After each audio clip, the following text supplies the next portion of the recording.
도시가 되는 4월 중순에서 5월 중순까지 플랑크톤의 양도 많고 독성도 강해 이것을 먹는 조개류의 독소 수치도 가장 최고조에 달하는 것입니다. 하지만 수온이 20도씨 이상 높아지면 플랑크톤은 다시 바다 깊은 곳으로 가라앉기 때문에 더 이상 조개류는 독이 있는 플랑크톤을 먹지 않게 되고 배류 독소도 자연스럽게 소멸됩니다. 즉 지금부터 5월까지 조개류의 독성이 가장 치명적이고 강하다는 사실. 그렇다면 배류 독소는 어떤 종류가 있고 또 얼마나 위험한 것일까요?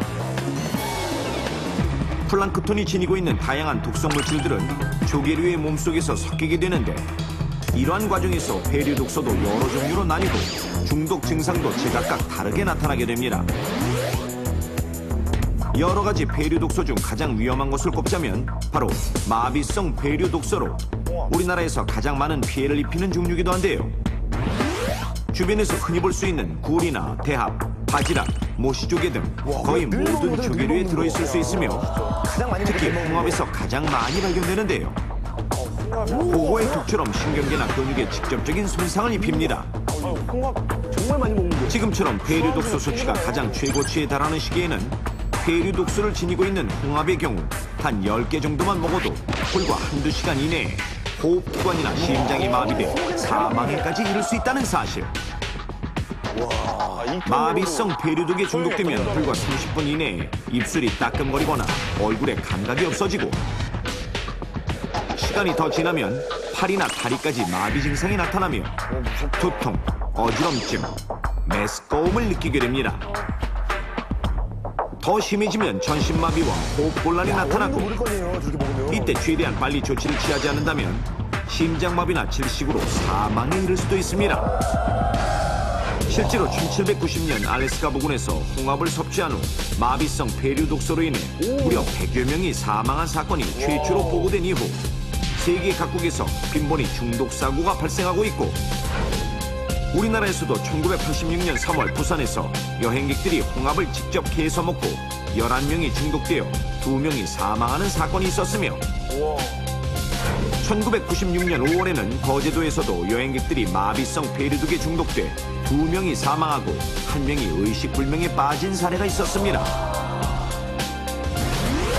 마비성 배류독 외에도 심한 복통과 설사로 심각한 탈수 증상을 일으킬 수 있는 설사성 배류독 또한 우리나라에서 흔히 발생하며 신경계통과 뇌를 손상시켜 기억을 잃게 만드는 기억상실성 배류독도 간혹 발견되고 있습니다. 하지만 모든 바닷가 지역에서 봄철 배류독소가 발견되는 것은 아닙니다. 우리나라의 경우 경남 진해만을 비롯해 남해의 일부 지역에서 주로 발생하는데요.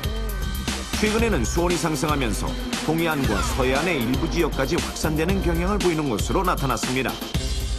그래서 국립수산과학원에서는 3월부터 6월 사이에 관련 기관과 함께 배류독 발생 우려가 있는 전국 연안에 2주마다 1회씩 정기적으로 모니터링을 하고 배류독이 발생한 지역은 매주 1회 이상 현장에 나가 배류독소의 수치를 확인하고 있는데요. 이것이 바로 현재 남해안 일대의 배류독소 발생 지역을 표시한 지도입니다. 이렇게 표시된 곳은 배류독소 기준치를 초과한 지역인데요. 이렇게 조사한 것을 바탕으로 배류독소 허용 기준치를 초과한 지역의 어민들에게는 조개류를 채취하거나 가공할 수 없도록 하고 이미 채취한 것은 곧바로 폐기 처분하도록 엄격하게 법으로 정해놓고 있습니다. 따라서 시장이나 시중에서 판매되고 있는 조개류는 이미 채취부터 유통까지 철저한 배류독소 검사를 거친 것으로 봄철에도 안심하고 먹을 수 있습니다. 하지만 배류독소 지역에 대한 아무런 지식 없이 무턱대고 조개류를 채취해서 먹는 여행객들 사이에서 배류독소 중독 사고가 이어지고 있는 것입니다. 그렇다면 봄철 배류독소로 인한 사고 어떻게 예방할 수 있을까요? 넘버원에서 알려드리겠습니다. 가장 중요한 것은 3월에서 6월 사이에는 무턱대고 갯벌이나 바위에서 직접 자연산 조개류를 채취하지 않는 것입니다. 만일 봄철에 홍합, 굴, 바지락, 대합 등 조개류를 구매할 때는 반드시 원산지가 정확히 표시된 제품을 구매하도록 하고 굳이 개인적으로 자연산 조개류를 채취할 계획이 있다면 국립수산과학원 및 수산물안전정보서비스 홈페이지 등을 통해 폐류독 발생 지역을 미리 확인하시는 것도 잊지 마십시오. 만약 허가를 받지 않은 지역에서 직접 캔 조개류를 먹은 후 입술이나 얼굴에 통증이나 마비가 올 경우, 또는 복통이나 배탈이 난다면 그 이상 조개류를 먹지 말고 되도록 빨리 병원에서 검사를 받아야 합니다. 그리고 다른 사람이 이미 다량의 조개류를 먹고 의식을 잃었거나 호흡장애를 일으킨다면 섣불리 토하게 하지 말고 발견 즉시 119에 신고하도록 하며 구조대가 올 때까지 인공호흡을 해주는 것이 최선의 방법입니다. 즐거운 여행지, 하지만 무턱대고 봄철 조개를 캐서 먹으면 다음의 봄은 맞이할 수 없을지도 모른다는 사실 꼭 명심하십시오. 산업 현장에서 끊임없이 일어나는 무시무시한 사고들. 그 사고로부터 우리의 소중한 생명을 지키기 위해 한국산업안전보건공단과 위기탈출 넘버원이 나섰다. 신입사원 백수호의 위험한 출근. 너무 재밌어, 너무 재밌어. 햇살이 따뜻하게 내리쬐는 오후. 넘버짱 공업사에도 어느새 봄 기운이 완연한데 점심 식사 후 잠시 휴식 중인 예빈과 직원들. 오전에 나른했는데 바깥 고기 마시니까 참 좋네요. 그럴 때일수록 몸을 좀 움직여줘야 춘곤증이 덜 할 거예요. 춘곤증. 그렇죠. 근데 백수호 씨가 안 보이네. 백수호 씨 점심 먹자마자 공부한다고 책 들고 저쪽으로 갔는데요. 그래요? 그 친구 신입인데 열의가 참 대단해. 에휴, 나도 그만 놀고 일하러 가야 되겠다. 에휴, 나도. 가자. 직원들이 가고 나자 문득 백수호가 궁금해진 예빈. 이곳저곳을 살피며 그를 찾아 나서는데 바로 그때 벤치에 앉아 열심히 책을 들여다보고 있는 백수호를 발견하고는 조심스럽게 다가가는데 수호 씨, 공부해요? 하지만 공부는커녕 달콤한 낮잠에 빠져있는 수호 씨. 백수호 씨! 신입사원 백수호!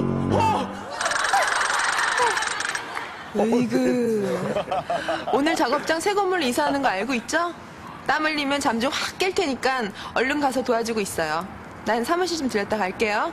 예, 선배님. 열심히 하고 있겠습니다. 네. 혹시나 꾸중을 들을까 싶어 서둘러 자리를 피하는데 잠시 후 작업장 앞에 도착한 백수. 이미 작업장 안은 이사할 짐들을 운반하느라 직원들 모두 분주한 모습입니다. 안녕하십니까. 안전관리과 신입사원 백수호입니다. 제가 뭐 도울 일 없을까요?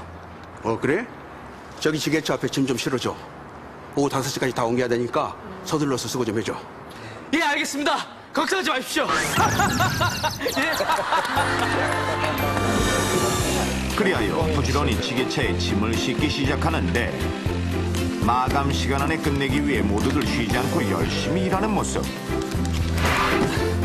하지만 시간이 갈수록 점점 땀은 비오도 타고 허리는 물론 어깨, 팔다리까지 아프지 않은 곳이 없는 백수. 시간 얼마 안 남았는데 왜 이렇게 많이 남았어? 좀 더 서두르자고. 서두르자는 한마디에 눈앞이 캄캄해지는 순간 한 가지 꾀가 떠오르는데 그래. 시간도 없는데 언제 이렇게 날라. 좀 더 빨리 옮길 욕심에 지게차 포크 위에 짐을 한꺼번에 잔뜩 쌓아 올리는데 그렇지. 이렇게